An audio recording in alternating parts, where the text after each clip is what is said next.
Hello everyone, welcome সবাইকে আবারও একটা নতুন ব্লগে। চলুন আজকের ব্লগটা কিন্তু একদম ঘরোয়া হবে। কি বাজার করলাম, কি রান্না করলাম, কি খেলাম আর কোন কোন জিনিসটা ফ্রিজে তুলে রাখলাম সেগুলোই আজকে আপনাদের সাথে শেয়ার করব। তো আজকে আমি নাইট শিফট করে বাড়ি ফিরলাম, ফিরেই দেখছি মিস্টার পান্না আজকে পছন্দের জিনিস নিয়ে এসছেন। অনেক দিন ধরে আমাদের ইলিশ খাওয়া হচ্ছিল না, তাই জন্য ইলিশ এনেছেন। আমাদের এখানে ভালো ইলিশ কিনতে গেলে কিন্তু মোটামুটি ইলিশ কিনতে গেলে কিন্তু 1600 টাকা করে কিলো। আপনাদের ওখানে কত চলছে কমেন্ট করে অবশ্যই জানাবেন। এইমাত্র কেটে আনা হয়েছে। আচ্ছা, কাটার সঙ্গে সঙ্গে ইলিশ মাছটা রান্না করলে বেশি টেস্ট হয় নাকি একদিন ফ্রিজ করে রেখে তারপর রান্না করলে? আমি শুনেছি একদিন ফ্রিজে রাখার পর রান্না করলে সেটা টেস্ট নাকি দ্বিগুণ হয়ে যায়। আবার অনেকেই বলে টাটকা রান্না করলে নাকি সেটার টেস্ট খুব ভালো থাকে। বুঝতে পারি না আমি। আর এই দেখুন পুঁটি মাছ, এই পুঁটি মাছের ঝাল খেতে তো দারুণ লাগে। অনেক দিন পর পেয়েছি এই পুঁটি মাছটা। অনেক দিন বাজারে গিয়ে খোঁজাখুঁজি করার পরেও পেয়েছিলাম, কিন্তু জিনিসগুলো ভালো ছিল না, মাছটা ফ্রেশ ছিল না। আর এই ফুলটা আপনারা খান কি? আমাদের এখানে আমাদের ভাষায় তো আমরা সুরিমালা ফুল বলে থাকি। আপনারা কি বলেন এটাকে? এটা একটু নুন দিয়ে ভালো করে ধুয়ে নিলে তেতো ভাবটা চলে যায়। 2 দিন আগে আনা হয়েছিল এই কাচকি মাছটা। তো দেখুন ইলিশ মাছ, পুঁটি মাছ এগুলো সব ফ্রিজে তুলে দিয়ে আমি এই মাছটা রান্না করলাম। এই মাছটা রান্না করেছিলাম আজকে না ভেজেই, কাঁচা রান্না করেছিলাম। ভীষণ ভালো হয়েছিল খেতে।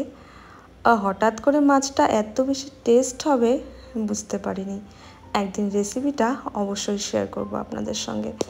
অনেকেই তো মাছের চচ্চড়ি বানায়, সেখানে অনেক রকমের বাটা মশলার থেকে শুরু করে অনেক কিছু দেয়, কিন্তু আমি একদম সিম্পল ঘরোয়াভাবে রান্না করি, ভীষণ ভালো হয় খেতে।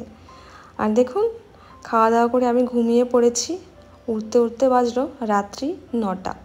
উঠে চা বানিয়ে খেয়ে আবার রান্নার প্রিপারেশন। তো এখানে আমি বলছিলাম তেলগুলো ঢেলে দিতে, কারণ ঢালতে গেলে না অনেক সময় হাত থেকে পড়ে যায়। এই কাজটা এখনও আমি ঠিকঠাক করে শিখে উঠতে পারিনি। তো এরপর রাতে ডিনারের প্রস্তুতি চলল। অনেক দিন ধরে পায়েস খেতে ইচ্ছে হচ্ছিল, তো এখানে গোবিন্দভোগ চাল দিয়ে আমি একটু পায়েস করে নিলাম। আর এই চালটা দেওয়ার আগে কিছুক্ষণ ভিজিয়ে রেখে যদি ঘি দিয়ে মেখে রাখা যায় তাহলে কিন্তু টেস্টটা অনেকটা বেড়ে যায়। এটা আপনারা সবাই জানেন, সেটাও কিন্তু আমি জানি, তবুও আপনাদের সঙ্গে শেয়ার করলাম, যেহেতু আমার ভিডিওতে আমি তাই দেখাচ্ছি। তো এরপর আমি কয়েকটা লুচি বানিয়ে নিলাম। এগুলোকে পুরি বলবো না, তার কারণ এগুলোর সাইজটা অনেকটা ছোট ছোট ছিল। খেতে খুব ভালো হয়েছিল। আনহেলদি ময়দা দিয়ে বানিয়েছিলাম, ঘরে আটা ছিল না তাই। এরপর ভাবলাম এই কিছু বাজার করা যেগুলো হয়েছিল সেগুলো রেখে দিই। তো সময় হলো না, ঘুম পাচ্ছিল প্রচণ্ড। সবজিগুলো রেখে দিয়ে আর এই গ্রসারিগুলো আমি পরে রাখবো জায়গা মতন। এই যে দেখতে পাচ্ছেন এটা হচ্ছে সূচের প্যাকেট। এখানে 24টা সূচ ছিল, দাম নিয়েছিল 49 টাকা। জানি না কতদিন থাকবে, হয়তো হারিয়েই যাবে। যতই বাড়িতে সূচ রাখি না কেন কোথায় কোথায় হারিয়ে যায় বুঝতেই পারি না। চলুন এবারে সবজিগুলো ফটাফট করে আমি এই বক্সগুলো, এগুলো তো মিশো থেকে নিয়েছিলাম, এর আগের ব্লগে আপনাদের বলেছিলাম আমি। এই সবজিগুলো এখানে বক্সে করে সুন্দর করে প্যাক করে আমি ফ্রিজে রেখে দেব। দেখুন বক্সগুলো খুব ভালো এসছে। এখানে ধুয়ে যদি আপনারা রাখেন, জলটা ড্রেন করার জন্য কিন্তু সুন্দর একটা প্লেট মতন দেওয়া আছে। তো খুব ভালো।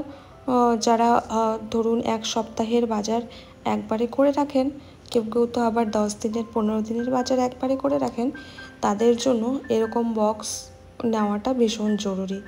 আর ফ্রিজটা দেখতেও বেশ ভালো লাগে, আর জিনিসগুলো সেপারেট সেপারেট করেও রাখা যায়।